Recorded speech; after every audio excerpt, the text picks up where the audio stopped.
ya untuk berdoa ya Kak sebelum kita mulai. Ayo Kak James boleh pimpin kita dalam doa. Oke, sebelum mulai, mari kita berdoa. Selamat sore Tuhan Yesus, selamat sore Roh Kudus, selamat sore Bapa yang ada di surga. Pada sore hari ini kami ingin memuji dan memuliakan nama-Mu dan mendengarkan firman-Mu Tuhan. Berkati kami supaya kami bisa berdiam dan mendengarkan firman-Mu Tuhan. Berkati kami juga supaya kami bisa semangat untuk memuji dan memuliakan nama-Mu. Terima kasih Tuhan, dalam nama-Mu, haleluya, Amin. Adik-adik di rumah udah siap memuji Tuhan? Kak James sudah siap Kak? Udah dong. Udah ya di rumah jangan malas-malasan, kita berombak berdiri. Jangan sampai tiduran ya Kak. Kita harus berikan yang terbaik buat Tuhan ya Kak. Harus. Iya, ayo semua bagi berdiri, kita mau sama-sama menyanyikan pujian ini buat Tuhan. Mari kita bersukaria karena hari ini harinya Tuhan. Tuhan. Yeay. Kita tepuk tangan ya.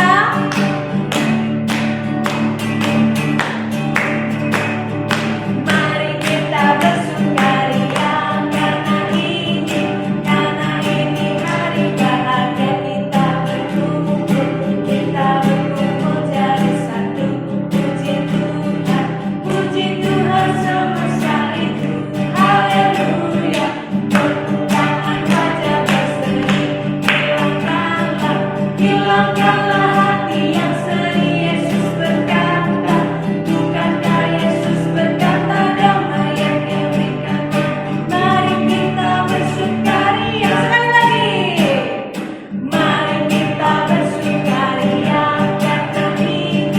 karena ini hari bahagia kita berkumpul jadi satu.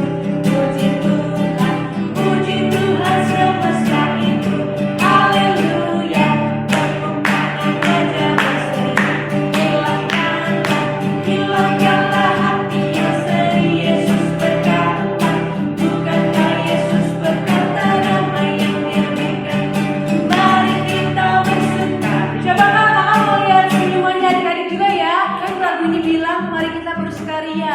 Jadi adik-adik juga harus menyanyi dengan sukacita, dengan senyuman. Kita mau berikan yang terbaik buat Tuhan. Mau lebih semangat lagi? Mau dong, Mau Kak? Mau. Oke, kita nyanyi sekali lagi yuk. Tepuk tangan ya adik-adik.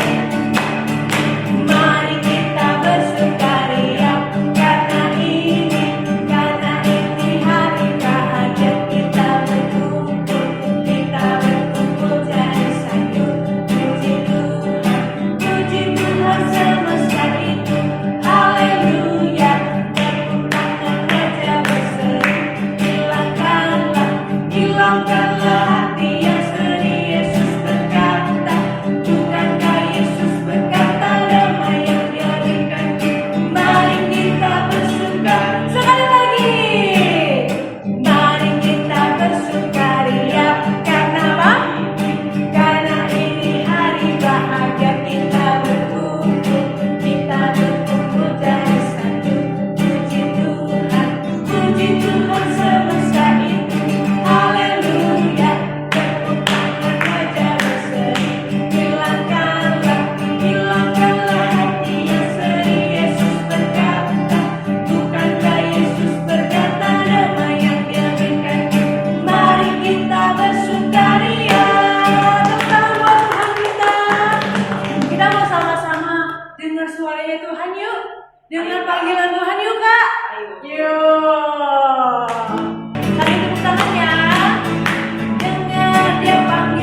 pujian terakhir sebelum kita mau dengar firman Tuhan ya Kak. Iya, yuk kita mau siapin hati kita. Kita mau nyanyi pujian ini, kita mau katakan bahwa kita punya Allah yang peduli, Allah yang mengerti setiap apapun yang adik sedang hadapi hari-hari ini.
Terima Terima kasih kalau kami sudah menyanyi buat Tuhan. Biarlah setiap pujian dan penyembahan kami boleh berkenan di hadapan-Mu ya Tuhan.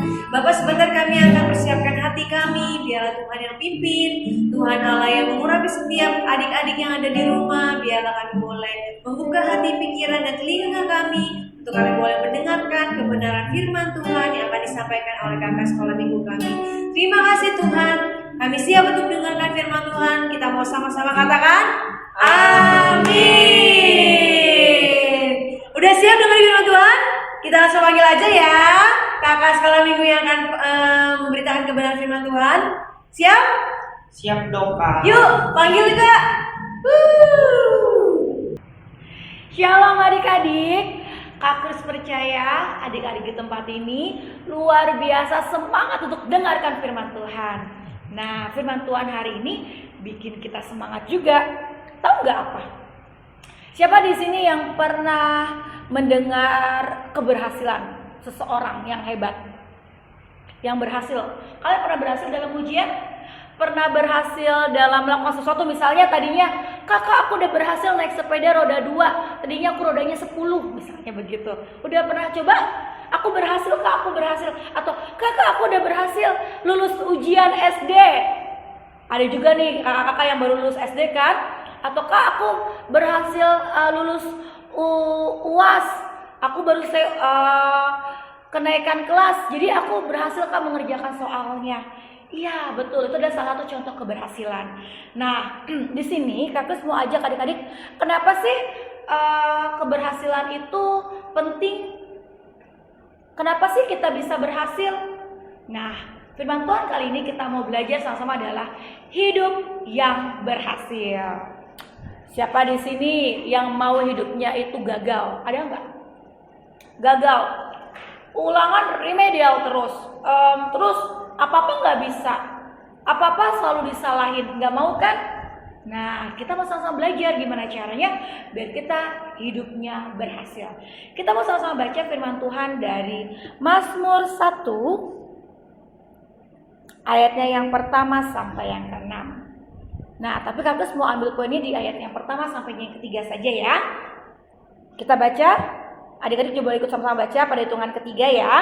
1, 2, 3.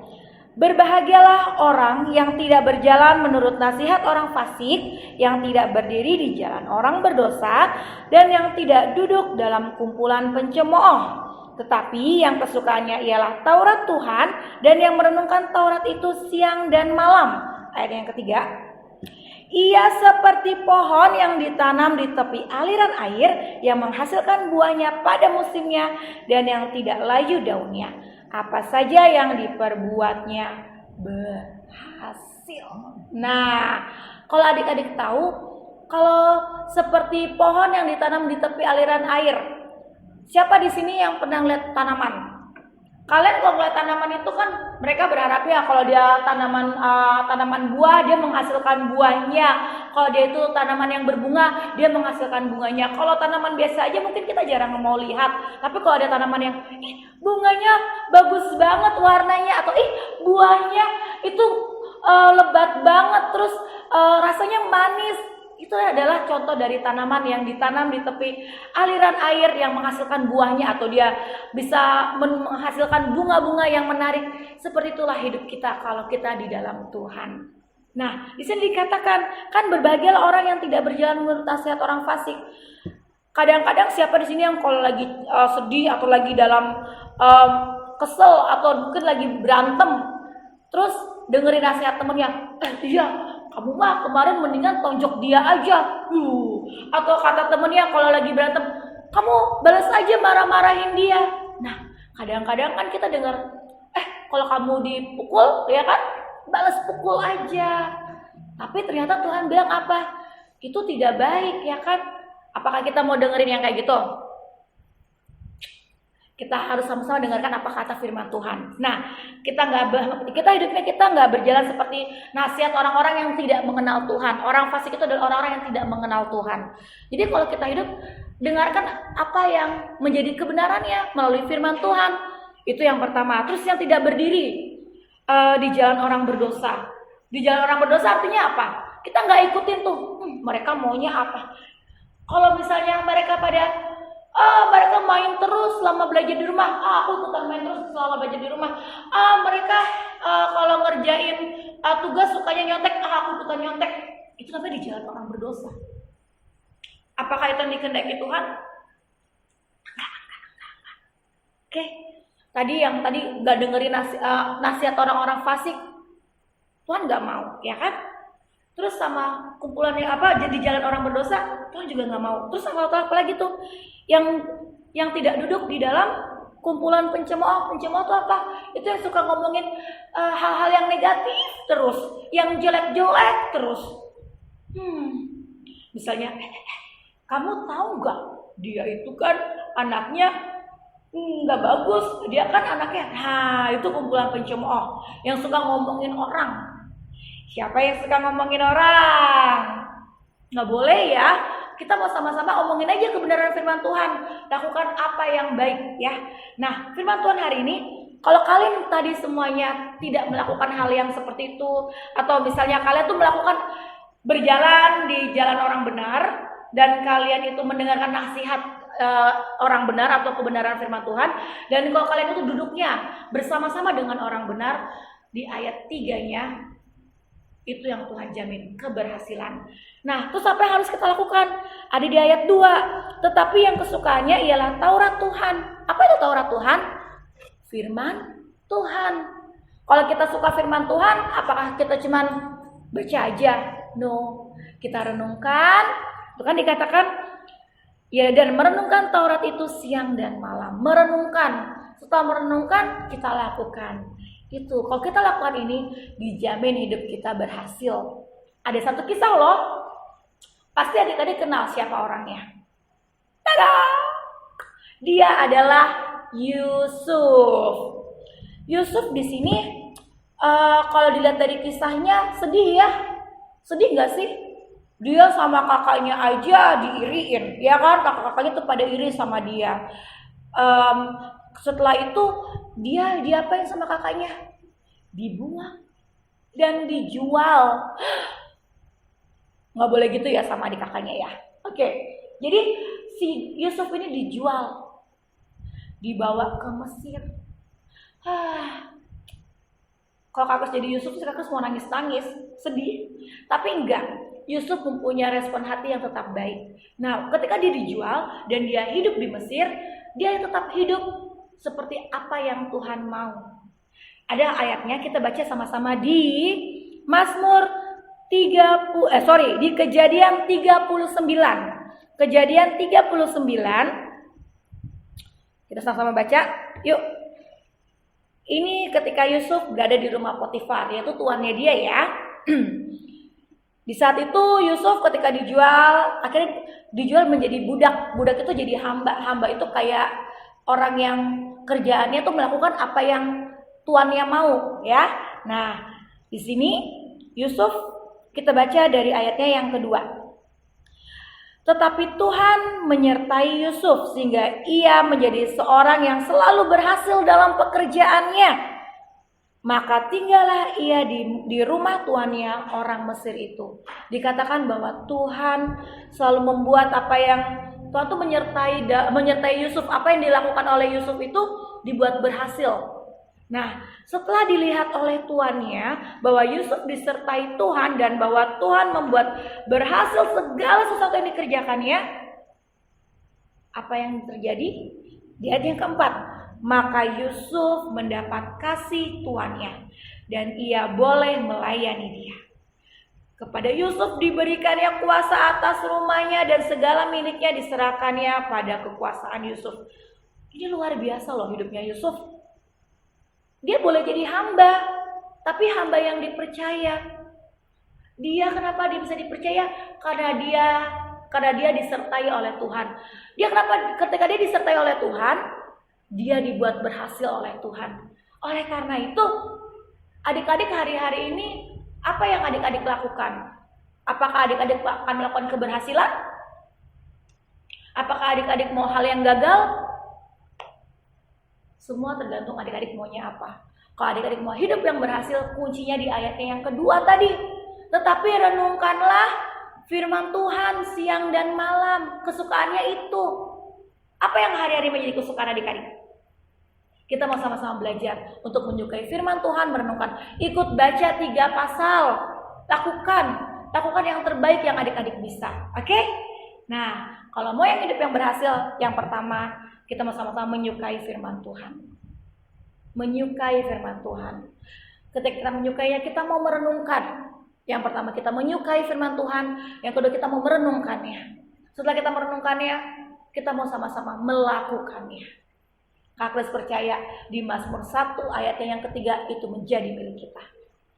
Dia akan berhasil. Siapa yang mau berhasil? Iya, contohlah Daud.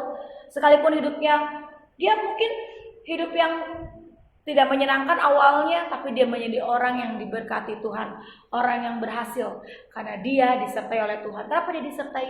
Karena dia takut akan Tuhan. Itu aja firman Tuhan hari ini. Kak Kris percaya setiap kita pasti mau jadi pribadi yang berhasil, ya kan? Nggak ada yang mau gagal kan dalam hidupnya. Punya cita-cita apa? Mau jadi dokter, mau jadi pilot, mau jadi pendeta, mau jadi polisi, mau jadi apa? Presiden. Lakukanlah. Menyukai firman Tuhan, merenungkan firman Tuhan, dan melakukannya. Dijamin berhasil. Oke? Nah, sekarang ayat hafalannya untuk minggu ini diambil dari Mazmur 1 ayat yang ketiga. Firman Tuhannya yang akan menjadi ayat hafalan adalah, ia seperti pohon yang ditanam di tepi aliran yang menghasilkan buahnya pada musimnya, dan yang tidak layu daunnya, apa saja yang diperbuatnya berhasil. Sekali lagi ya. Mazmur 1 ayat 3. Ia seperti pohon yang ditanam di tepi aliran air yang menghasilkan buahnya pada musimnya dan yang tidak layu daunnya. Apa saja yang diperbuatnya berhasil. Oke, yuk kita mau bersatu di dalam doa. Tuhan Yesus, kami mau hidup kami berhasil bukan karena kami yang hebat, tapi karena kami tahu Tuhan yang hebat dalam hidup kami.